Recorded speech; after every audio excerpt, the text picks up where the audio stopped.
Given an array of integers, numbers, and an integer target, return indices of the two numbers such that they add up to the target. So basically what it's saying is that you have an array of numbers and you have a target that is provided in this method, and it's saying, hey, do me a favor, return the indices, not the values, the indices of the two numbers such that they add up to the target. So if we have an array of the numbers 1, 2, 3, 4, and we say, hey, the target is 4, what are the indices that basically add up to that 4? It could be 3 and 1. So the indices would be 0 and then 2. So it's basically doing that and keeping that in mind. It also doesn't say anything about duplicates. Is that possible? Maybe. But then, oh, let's see right here. You may assume that each input would have exactly one solution, and you may not use the same element twice. So it's not necessarily asking you for all solutions. It's just asking you for a solution, which means that if there were multiple things that added up to that number, it doesn't really matter. You just need to present what does and return. That's it. So return the answer in any order. So here's an example. It says nums array is 2, 7, 11, 15. The target is 9. So what would add up to 9? What would end up to 9 is 2 and 7, index 0 and index 1. And it says right here, the explanation, because num 0 plus nums 1 is 9. That's it. So that seems to be the case. Let me go ahead and go to my old trusty Java. Where I am working currently, we use C#. I could use C#, but I'll be honest with you, Java is the interview language I started with, and I think that's what I'm going to stick with. And right now I have like Hell's Angels outside my window, so excuse the motorcycle. So there's a couple of ways we could go through and do this. So first of all, the brute force approach would probably be that we could just loop through and find the two that add up to that number, and that's it. It's that simple. We basically say, hey, for int I is equal to 0, I is less than nums.length, I plus plus. What we say is, hey, okay, we're going to go ahead and we're going to go and look at the current number. Let's say int cur_num is equal to nums I, and we'll say is, hey, we have this number, and let's see what can we add to this number to get that target. So let's go ahead and loop again. Let's do for int j is equal to we could do j is equal to 0. We could do that. Then we'll do j is less than nums.length, and then we'll do j plus plus. And then one thing that we'll have to do is we'll say, hey, if I is equal to j, continue, because it never said that you could use the same value. You can't just multiply the same indice. You can't use, if we're looking for the number 9 and we're on the number 3, we can't just say 3, 3, 3. It's not about the value, it's about the indices, the items that add up. So if I is equal to j, we're going to continue and not consider it. And what we're going to do from there is we're going to say, hey, okay, if nums I plus nums j equals target, what we're going to do is we're going to go ahead and return the array. So we can do this. We'll make we could just initialize a general array answer up here. Whoops, up here. We'll say, okay, we'll have int ants is equal to new int of size 2. And we'll say, okay, if nums I plus nums j is equal to target, we'll do that. We'll say that ants is equal to, or we could just do this, ants of 0 is equal to I, and ants of 1 is equal to j. And it said we could do it in any order, so we could just return ants as is. And that pretty much boils down to what it is. Technically, we should always find an answer, so this should always be returning that. But we still need this to compile, so we're going ahead and return ants as a default, where in this case, ants is basically just a non-populated array. We'll basically just have it be, an empty array. So let's look at the logic, let's review it, and let's pretend like there's an interview and we're looking for any type of compilation mistakes. And as you do LeetCode problems, you should try to look at your code before running it, because even something as simple as a misspelling or syntax error is something that you should try to pay attention for. So let's see. We have the correct method definition. That's something that was provided to us, so we know it's correct, but something to keep in mind if you're given this problem. Perhaps you would have to write the method definition. Int answer is equal to new int 2. We're basically creating a default array of size 2. And then what we're doing is we're looping through all the elements of the array, and then from there we're just saying that cur num is equal to num's I. In all reality, that's intellectually and ideologically, we could say that, yeah, cur num is fine, but we're not using that. It's not necessary, so we can get rid of that. That's something to keep in mind. If this was an interview and someone was interviewing you, they might actually say, hey, how come you assigned that variable and you're not using it? It's good to go back and review. So now we are looping through the array that is going to be big O of n. And then similarly, we're going to be looping through the array again, skipping anything that's the same indice for O of n. So this is O n squared. This is going to be an exponential answer. This is O n to the power of 2, which is okay for the first attempt. That's not the end of the world. But it looks like this is good. This looks like if we run it, it should compile. And it also looks like if we submit it, this should submit, and it should be A-OK. So it looks like it was submitted, and it says that, hey, good job, you did it. It takes up 44 megabytes of memory. It is going to run in 117 milliseconds, and this beats 5% of users with Java. So that's okay. You know, when you do these submissions, it's not really important of who you're beating, but this is order O n squared. That is usually not an acceptable answer unless that's the only answer you can come up with. Perhaps there is another answer, and maybe if we think about it, we can find it. But for an interviewer, you can say, hey, this is my brute force attempt, and this is what I could think of at the moment, and this does solve the problem, but I would have to refactor this more so. Perhaps if you're not able to do it in the time of that interview, you can at least identify and acknowledge and say, I think this is a solution. It is not the optimal solution, and I would have to review and refactor this, which might be acceptable, but if you're in the interview and you still have time, you should do that. Go ahead and refactor it, make it better. So let's get rid of this double for loop, and let's think a little bit. So we're given an array, and what we have to do is we have to find two numbers that are going to add up to the target.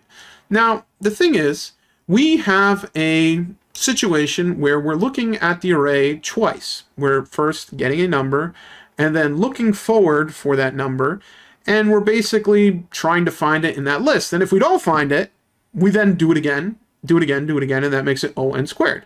Now, question is, can we make this O n? Perhaps, but would we need anything more than what we have? Right now, we are not using any real memory allocation. We're just using this array answer that will return. But what can we do to make this O n? Well, let's think about this problem from a mathematical perspective in order to try to form a better ideological understanding.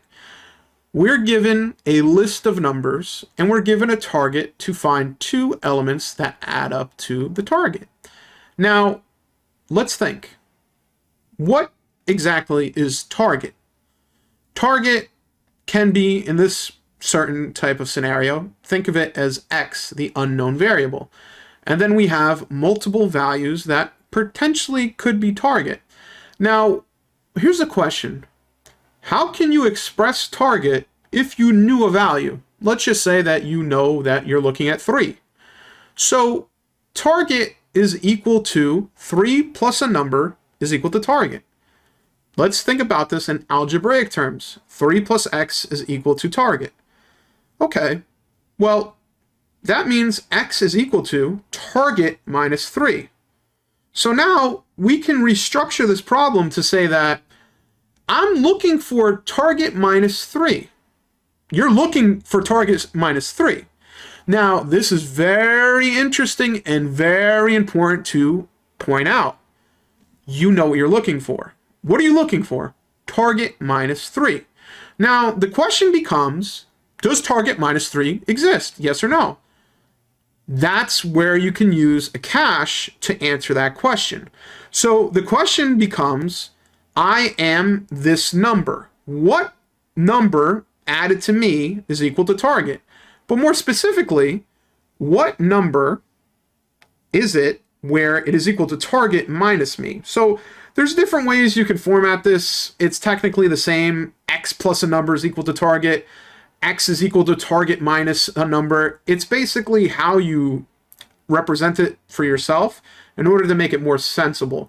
For me personally, I like the idea of saying that we are looking for if on number, represent this as n, if on number n, or actually we'll represent this as k just because sometimes if you're not used to algebra and you're not used to different letters, I don't want to confuse anyone with big O of n and n. As silly as that sounds, that's just the point I'm making. If on number k, we now know we require a number of k plus x is equal to target. We know that. And this is the same as x is equal to target minus k.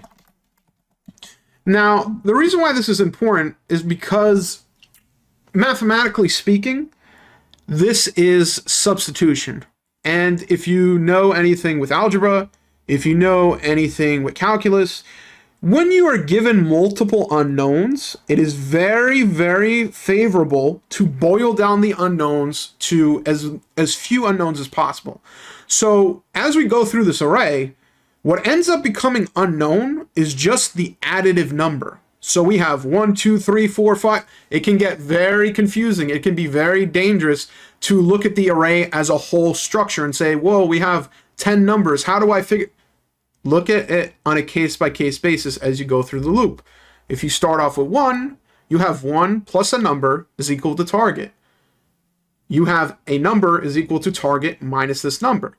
So because you're looking for this specific number, you can essentially basically solve this by creating a cache system that has all the different values of either that number, or perhaps you are looking for that number minus yourself. It's whatever way you want to represent it. So let's go ahead and say this. We're going to say, hey, I am currently going to just go ahead and take all the numbers and I'm going to add them to a map.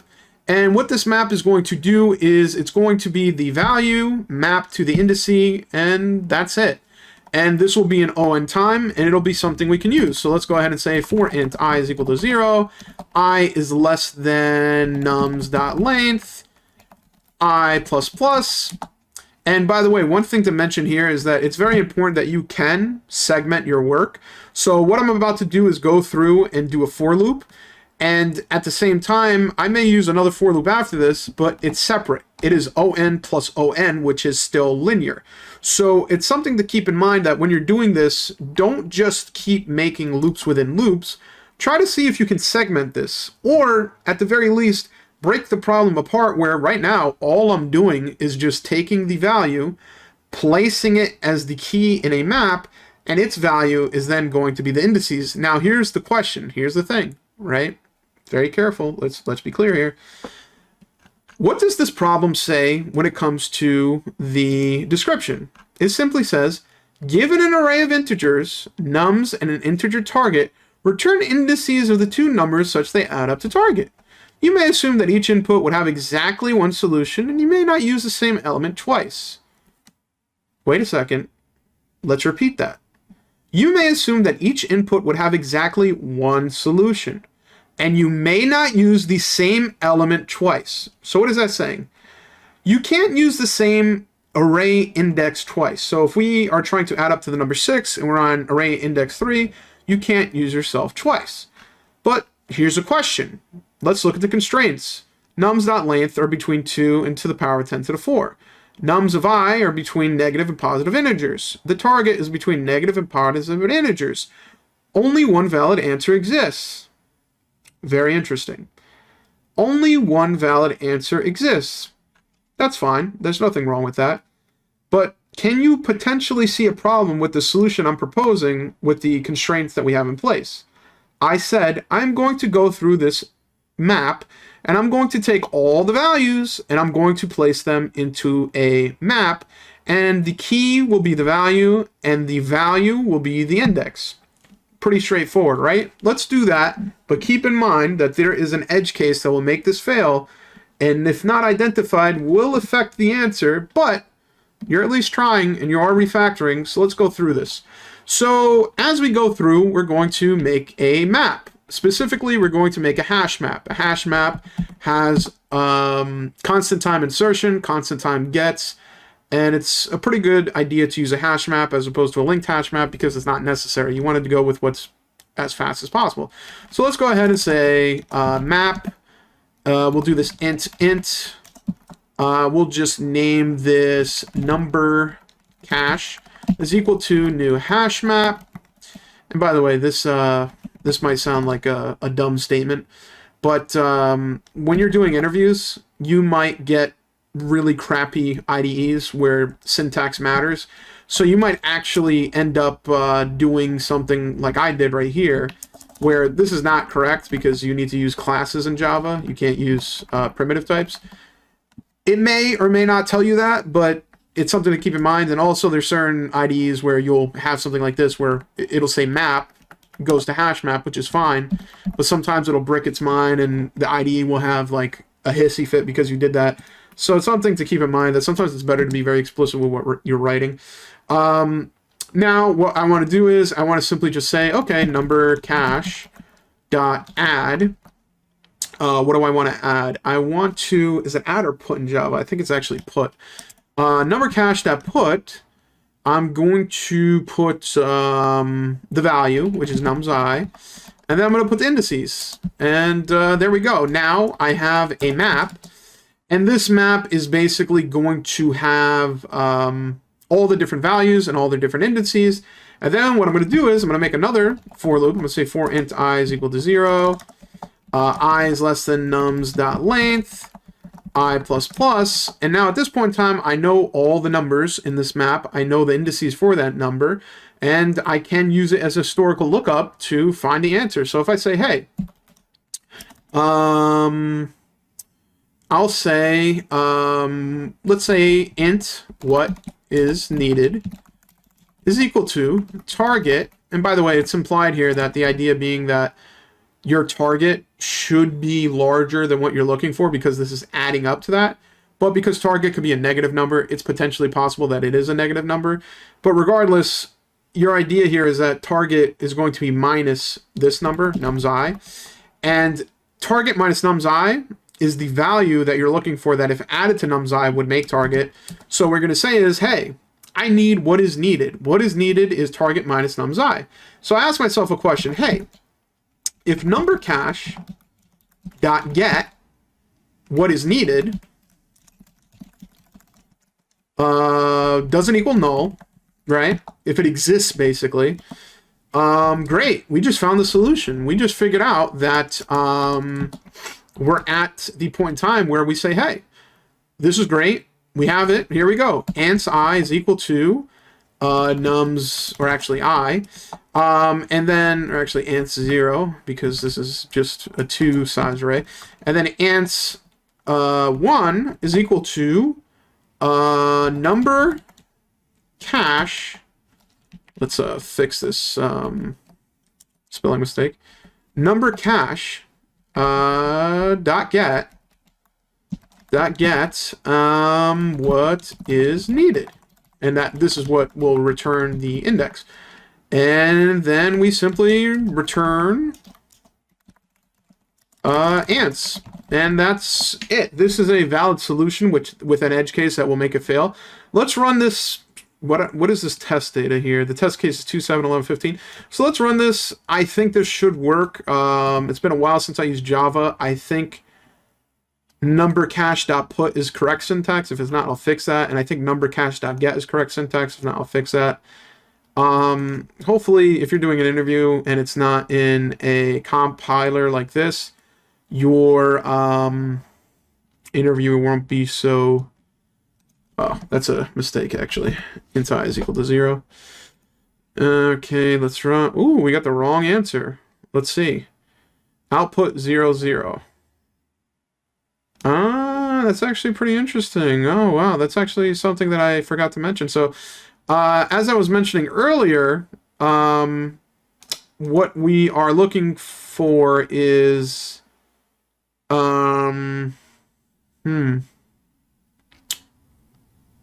what wait, expected 0, 1. Oh, these are the different cases. Okay. So anyway, like I was saying, earlier when we were doing the double for loop, I simply said that I cannot be equal to j. But as you can see here, I did not put that if clause. So we can say, hey, and I cannot equal to number cache that get what is needed. And that should cover that edge case. I didn't think of that. I was thinking of a different edge case. Okay, so that looks right. Everything looks great. Let's actually add our own test case, and this is where you're going to see the problem happen. And that is going to be that that'll be this right here. So let's run that and see what happens. Oh, actually, never mind. Oh, really? Is that the case? Let's see. Oh, interesting. I thought that I thought it wouldn't let you do this. Let's see. 3, 3, 3, 3. Let's run that. Solution either does not exist or is not unique. Huh. So what I was basically saying what an edge case is, I'm a little confused about the description now because at no point in time did they say that the input had to be unique. It never says that. Where does it say that it needs to be unique? It doesn't. Given an array of integers, nums, and an integer target, return indices of two numbers such that they add up to target. You may assume that each input would have exactly one solution, and you may not use the same element twice. You can return the answer in any word. Yeah, it never says that the input is unique. That's something you should ask the interviewer and say, is the input unique, yes or no? And the reason why I say that is because, say, if you were given an array of 3, 3, 3, 3, 3, and, well, actually, maybe I'm wrong. Well, no, this is right. 3, 3, 3, 3, 3. So say if you're given 3, 3, 3, 3, 3, right? And you're basically saying, okay, I'll do that. I'll basically go through the array, and every time I see a number, I'll go ahead and update the value to the index. Now, what is actually... What's actually interesting is how does this work? Because, oh, that's interesting. Interesting indeed.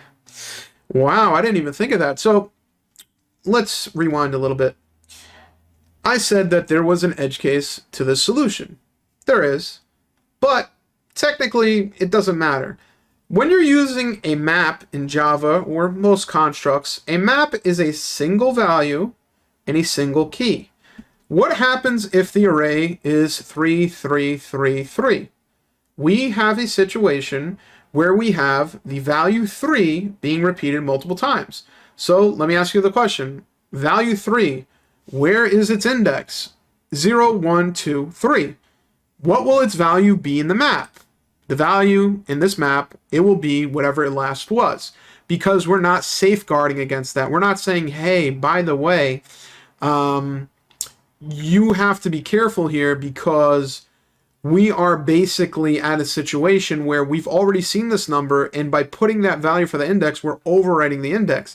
Now, if this was a situation where that mattered, the reason why this does not matter is because as we replace the index, if there are duplicates, what will end up happening is that as we go through the other array, we'll eventually find the non-saved item not in the map, and then we'll go look up for the value, and that will be in the map, and that'll return the two values. And because we're only looking for two values, that's a-okay. It'll work. It'll be fine.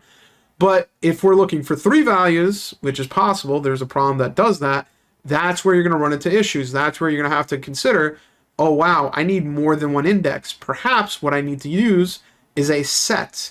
And the reason why I say that is because we have a situation here where if for some reason we needed to take into consideration the unique indices and have it as a set as opposed to a single value, that may be advantageous. And in all reality, what would that look like? It end up looking a little bit different. Perhaps we would shift this model to, instead of being a map and having it be a value, an integer to a integer, it might be an integer to a set. maybe that with certain data structures or data sets would actually end up being slower, in which case we might have to shift it and change it a bit. But irregardless, the way that this is written currently, it is a-okay. The one mistake that I made is that I forgot to mention that I cannot be equal to j. When we were doing the for loop, it was pretty obvious and something to take into consideration because you cannot use the same indices. But when it came here, it's something I forgot. With that being said, I think that pretty much covers it. And the reason why that pretty much covers it is because I cannot be equal to j. So that means if you go look up that number and it is the same, that means there is no other number. And because we're only looking for two numbers to add up to target, at no point in time does the overwriting of this cache matter, because you'll overwrite, and eventually when you come to this other loop, it'll go and get the other value, and it won't be abandoned. So this looks like an okay solution. This looks like something that can work, so let's submit it and see if it ends up being a acceptable answer.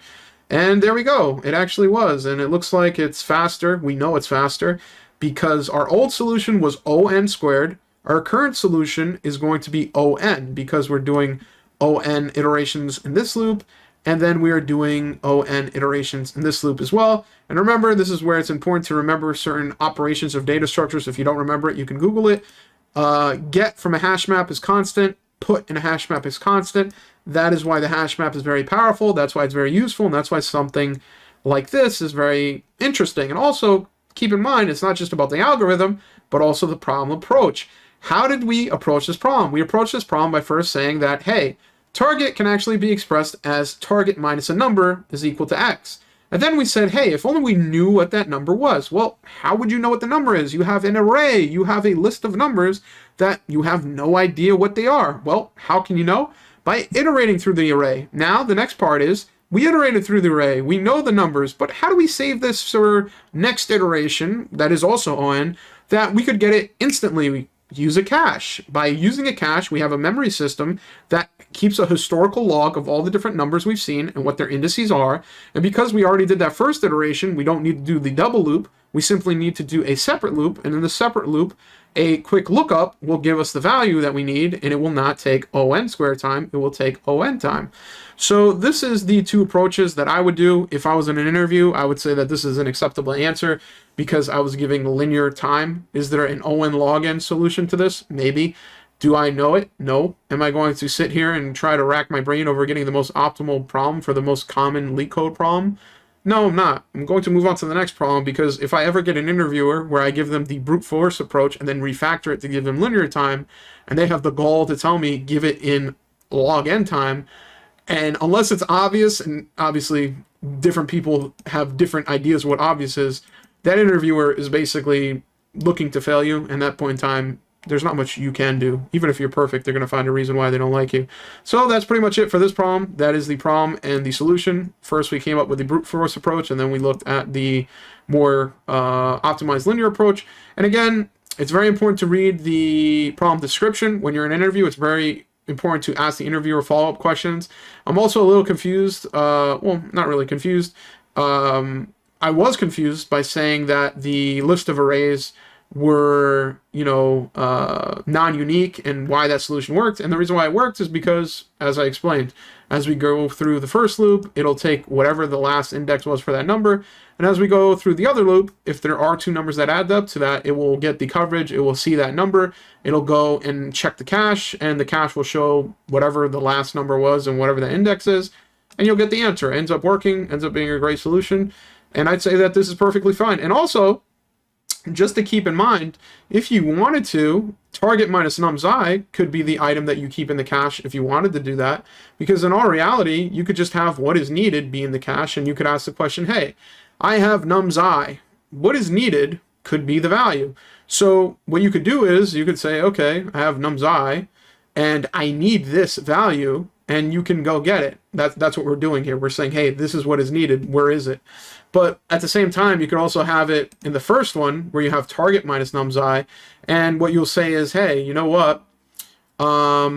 We want to go look up the value that's needed, and we can say, okay, target minus nums I is going to be this, and what we're going to do is we're going to basically have that value sitting in the cache. And what does that mean? It means that target minus nums I is the value, and what ends up happening is that you're going to essentially be looking for the other value. At the end of the day, it's whatever makes sense to you. The way that I did it is perfectly fine. The way that you do it is perfectly fine. The way you represent it is what matters. Whatever makes the most sense to you is what you can do. This made the most sense to me. I take all the numbers and I just put it in the cache. It's that simple. Here's the number, here's the index. When I'm going to the other part and I'm saying, hey, I need something. I need target minus nums I is this number.